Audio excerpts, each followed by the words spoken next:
fait, ce qui est intéressant de savoir, c'est comment vous êtes devenu verrier. Vous avez... Par inadvertance. Voilà. Tiens, il y a un truc, il y a des maîtres verriers et il y a des verriers. C'est quoi la différence? C'est une question de C'est une question de savoir-faire oui. par rapport à une pièce. C'est un diplôme qui est différent. oui. Si on est d'accord. Non.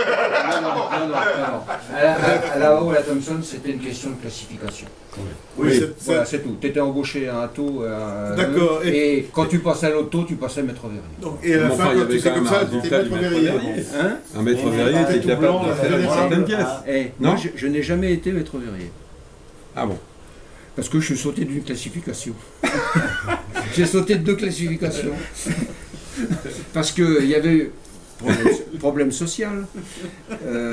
On avait fait la grève, je ne sais plus pourquoi, parce qu'on était, par rapport à d'autres verriers de toutes les Thomson, on était en dessous des classifications. Et donc, la direction avait accepté de revaloriser et les classifications et les salaires, sauf pour nous qui étions tout jeunes arrivés, et ils nous laissaient avec 2 taux de différence. Alors donc on était monté au créneau avec Michel, et ils s'étaient rendus compte que ça allait clasher, donc ils nous ont remis pour qu'il y ait une progression sans avoir à sauter de taux. Donc moi, de ce fait-là, je ne suis jamais passé maître verrier, qui est pour moi une classification. Nous étions maître verrier dans les faits. Mais par l'école, déjà, vous êtes allé à l'école. Non. Le métier de souffleur de verre, tu le connais bien, et encore au bout de 10 ans. Ouais, parce qu'en fait, quand tu sors de l'école, Tu sais faire des choses. tu sais faire des choses, tu sors avec le CAP BEI, 10 ans. mais Bon, pour être nous, on vraiment considérait verrier, que c'est ce qui se disait. pour arriver à faire ça, en fait, un pied comme ça, Ouais. je pense qu'en sortant de l'école, tu n'es pas capable de faire ça. Donc il faut bien, au bout de 10 ans, tu sais faire ça. Oui, parce que tu as passé chez des artisans, chez d'autres choses, tu as appris ton métier. 10 ans. Enfin, Ah, c'est ce qui se disait à l'époque. C'est comme les métiers d'art, hein, les Oui. métiers manuels. Non, non, On demande beaucoup c'est un de temps métier. d'apprentissage. ça confirme ce que j'avais appris par ailleurs. En fait, pour devenir expert dans quelque chose, et pour moi c'était des semi-conducteurs à l'époque, ils disaient il faut 10 ans d'expérience pour avoir vu toutes les tuiles tomber. voilà. C'est-à-dire tous les tuiles ennuis. Voilà. Une fois que tu as eu toutes les tuiles, Ouais. tu peux dire, voilà, je commence à savoir réagir aux aléas. Voilà, c'est ça. Ouais, d'accord. Donc, Mais donc vous avez fait 3 ans d'école. Alors, Ou on 3 en ou a fait 4 ans, 4. ça dépend. Et c'était où cette école? Toi aussi, Michel? Jean-Yves et moi, on est pareil. Pareil, parce qu'on est de la même école tous les Ils sont de la même école. Alors, il y avait 2 écoles. La même année, la même deux. promotion. Et la même année, même promotion, tout. Voilà. Vous avez fait vos études ensemble? Oui, absolument. Et on se connaît depuis l'âge de 14 ans. 14 ans. Voilà. Et lui, depuis la maternelle, mais ça c'est autre chose. Et lui, il a été dans une autre école qui s'appelle les Feuillantines. Il y avait 2 écoles de verre, je ne sais oui, plus voilà. si elles existent encore. Non. Il y avait Dorian, en fait, on rentrait à Dorian par un concours aussi, mais il fallait avoir quand même à l'époque son sortir de- BE. Oui, il fallait sortir de 3e, son BEPC. Moi, je suis rentré avant, et donc je suis sorti pareil comme eux Oui, au bout de 4 ans, au bout de 4 ans, voilà. avec le CAP BEI. Oui, CAP et BEI. BEI qui n'existe Il plus. n'existe plus. Ça n'existe En plus. Qu'est-ce que ça veut correspond dire, à un BTS, BEI? brevet d'études industrielles. Industriel. Qui existait dans beaucoup de matières. Voilà. Donc maintenant, c'est le B. Je ne sais plus si ça existe en fait. Non, ça n'existe plus, le BEI. D'accord. En dessous du bac pro, quoi.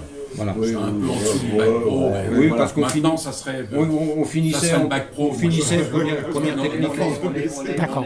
On sort de l'école jeune, on passe un examen de toutes les écoles techniques de Paris, enfin pour nous deux c'était comme ça.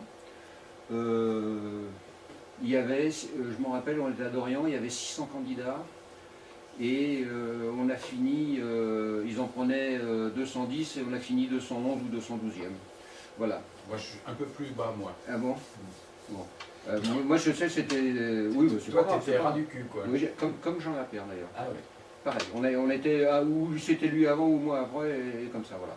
Et donc, on s'est engagé dans une histoire, parce que quand il y avait tellement de monde, c'était 46, c'était après la guerre, donc il y avait tellement d'élèves sur le parquet qu'on ne pouvait pas cibler plusieurs écoles techniques.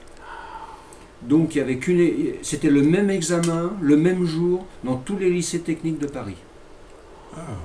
Hein, Voltaire, Colbert, Dorian, il y a Diderot, tout ça c'était comme ça. Donc on peut y avoir Boulle aussi, je suppose. Boulle, non, ça c'est Non, c'est peut-être la Étienne et Boulle, c'est peut-être aussi parce que c'était la menuiserie et l'imprimerie. Et comme ça, il y avait tellement de monde qu'il fallait choisir son créneau. Putain, d'avance. Un peu comme maintenant, on choisit son métier 6 mois avant. Attends, en sachant que ni Jean-Yves ni moi, on avait entendu parler du métier de souffleur de verre Ah oui, à la on ne table. connaissait pas du tout. Hein. C'est qu'on voulait rentrer dans une école technique oui. pour faire. Moi, personnellement, j'avais un copain qui est toujours un copain qui a fait Dorian, ensuite il a fait Gazar à Angers. Et mon objectif, moi, c'était de sortir d'Orient et puis après de faire ingénieur. Et puis comme j'étais en dessous de la barre de sélection, mes parents reçoivent une lettre à la maison, après la rentrée des classes, et dire voilà, on cherche des gens dans la section souffleur de verre. Et moi j'ai fait une journée ou 2 journées à Jacques Decour, donc c'était dans Paris, ce lycée, et c'était un lycée classique. Moi je me voyais mal faire un lycée classique, alors j'avais 2 solutions, c'était de faire une seconde classique et puis de repasser l'examen pour rentrer à Dorian. Puis bon, mes parents, ils n'avaient pas beaucoup de fric et compagnie, et donc du coup, j'ai pas choisi souffleur de verre. Ça m'est tombé dessus, je suis resté dedans. Hein. Moi un peu pareil, hein. Et puis comme je savais pas ce que je voulais faire, je dis bon, on va voir ce que ça fait. Voilà, c'est Incroyable. Oui, mais d'un autre côté, une fois que tu es rentré dans le métier, ça t'a quand même plu si tu as aidé jusqu'au bout. Absolument. Hein Oui, non, mais c'est ça qu'il faut se dire. Bon, on est tous un peu manuels, je pense. Ouais, hein, voilà. On a des parents et arrière-grands-parents très manuels, donc c'est un peu dans les gènes. Quoi, voilà. D'accord. Et le verre est très intéressant. Oui. Alors sur la terminologie, le métier qu'on a appris, c'est souffleur de verre à la table. Au chalumeau. Et au chalumeau. Et à la table. C'est-à-dire que tu es sur une table, tu as un chalumeau, voilà. et tu travailles des tubes. Des tubes. De tous des différents diamètres, et que tu transposes après sur un tour, ce travail qu'on fait à la table, tu le reportes après sur un tour. C'est la même technique. Gros diamètres. Pour les gros diamètres. D'accord. Mais à l'école, on n'a jamais fait de tour. On n'a jamais.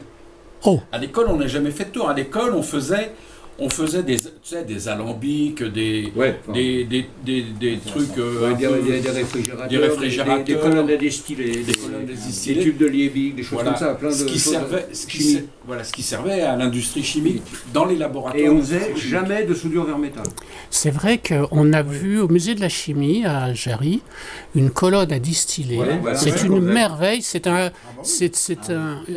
immeuble en verre. Oui, Ça, si tu veux. Non, mais là, c'est une colonne, par exemple, qui faisait 80 cm de haut. C'était à peu près une épreuve du BEI. Par exemple. Celle de Jarry, elle fait 1m50 à 1m80. Et on faisait des pointes de vigreux à l'intérieur. Qu'est-ce que c'est ça? Des pointes de vigreux. Mais c'était un pointe de vigreux. Sur un tube, on chauffait localement et avec un poinçon, on rentrait pour faciliter la distillation fractionnée. Donc on mettait des pointes de vigreux tout au long comme ça. Et aussi, entre les pointes de vigreux, on pouvait mettre des tout petits morceaux de verre, des petits tubes corés. On faisait une colonne de distillation. C'est un travail de précision que vous aviez là. Ah bah oui. Et alors, j'ai travaillé donc fac de sciences de la Louvain et j'ai travaillé à la fac de sciences de Rousset. Pour faire des verreries, pour faire des... pour de la botchimie, quoi. Ouais, et c'était l'école qui m'avait envoyé là. Et en sortant de l'école, je me suis retrouvé dans une pièce qui était comme ça, là, à moitié, ça, avec d'un côté un four, pas déballé. Une machine à couper le verre, pas déballé. Le chalumeau dans la frisette. Ouais. Je savais Et un pas. polariscope, non? Oui, un polar, oui. Et je ne savais pas ce que je devais faire. Oui. Parce que attends, on sort de l'école et on te donne un truc clé en main. Ouais. Un peu difficile. C'est le cas souvent de jeunes quand tu sautes le pas de l'université, de l'école, pour rentrer dans l'entreprise. Ouais, mais là c'était difficile. J'ai des bonnes histoires d'ingénieurs tout frais et moulus. Exactement, j'imagine. Qui sortent et puis qui ont à gérer un conflit social. Et oui, évidemment. Bon, ben voilà, et puis après on a été embauché à la Thomson. Enfin, à la CSF. À la CSF, hein. C'est à la CSF.